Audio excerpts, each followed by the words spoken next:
এলাকার যত ভোর রাত্রে মাইকিং, চিল্লাচিল্লি, গান বাজনা, আর 3 মিনিট আছে, 5 মিনিট আছে, সব বন্ধ করতে হবে যে কোনো মূল্যে। এগুলো সব শয়তানি, হারাম, নাজায়েজ।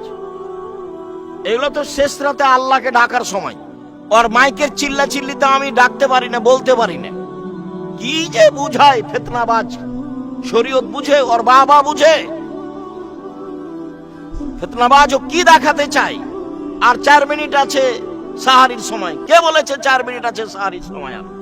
আল্লাহ রাসূল বলছে আজান চলছে, খাও। খাওয়ার রেডি আছে, আজান হয়ে গেছে, খাওয়ার সামনে খেতে থাকো। উনি যে বললেন যে বন্ধ, খাওয়া নিষেধ। ধর্ম কি কারো পৈতৃক সম্পত্তি নাকি?